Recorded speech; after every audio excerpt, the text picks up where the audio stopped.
in 5th grade, there was a moment where white schools on the north side were busing the best black kids out of black neighborhoods. People who had really good attendance and who did well academically. I ended up at a middle school called Riley Elementary. As a result of going to Riley on Belmont and Lawndale, Lane Tech became my local school. So it was a middle school busing opportunity that then made this better high school on the north side of Chicago available to me. And it was only available because there were about the 5 top black kids every year would end up getting exported somewhere else. Now, over the years, that kind of undermined the school because it went from 5 to 20 to 40, so that the best and brightest were always leaving the neighborhood. And I think in some ways that's probably a big part of how I think about poor places, poor black places. It started to feel around 2006-07 like I had this expanded community of people who I was good friends with, but I never cashed in on the resources that they were. Like, you know, they knew a lot about building materials, or they were great welders, or they were art historians or curators, but they never, you know, they never really thought of me as an artist, and I never really thought about meeting them. And it wasn't until 2007 when I had this show at the Hyde Park Art Center where I convened 50 people under an alias called Yamaguchi, this kind of mythic black Japanese character who I used to start to ask questions about soul food and ceremony. It wasn't until then that I thought, well, maybe there's a way that I could have an expanded art practice that was actually a professional art practice. I had to do a fair amount of shifting people's perception of what I had to offer. And for so long, I had been a bureaucrat for so long, or an arts administrator for so long, if you will, that it was really, it's even hard now for people to like imagine being an arts administrator as part of an artistic skill set, but not being the only thing you do. You know, it was just like, you know, it was the skill set that helped me pay the bills, but all along I was still thinking about big ideas. Because there were no art opportunities available to me, you know, museums weren't asking me to do things or whatever, I decided that I would rent a small space in Pilsen, or a big space in Pilsen, and build my own exhibition with its, you know, I would name the space and have office hours, and then I would be the artist. When I posted meditation hours on the door, people came. They came with their yoga mats.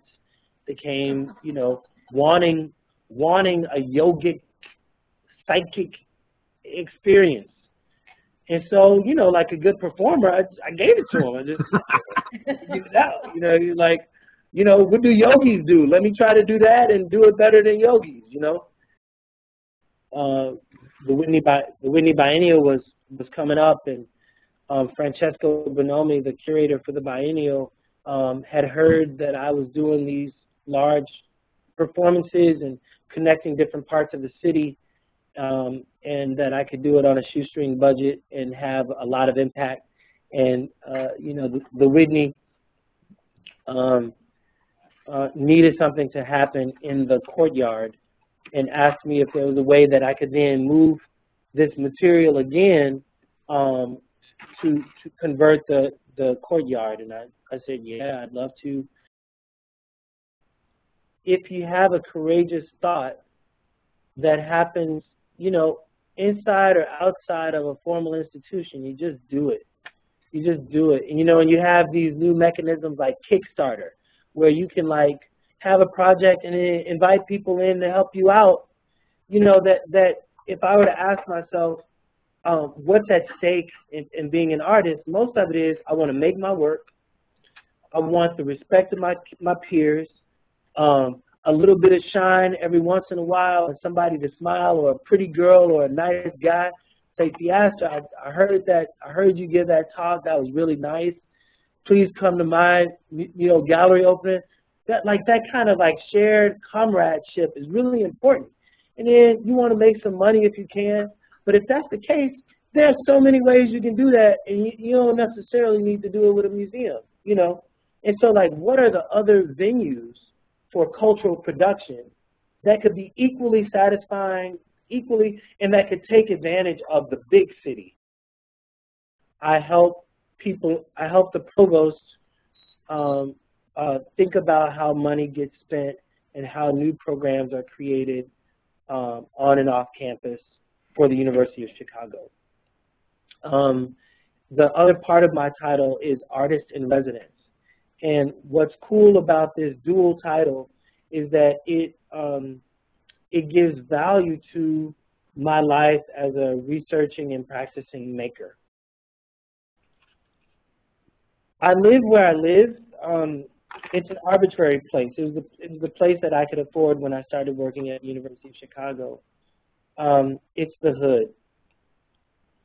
But because of the location of my practice, which now doesn't feel arbitrary, it feels really intentional, the affect has been that if an artist could have as much or more impact on a city as an urban planner, as a developer, as a wealthy person, that if we think not only about our own individual practices, but about the people around us, if that's your practice, that could have really amazing consequence.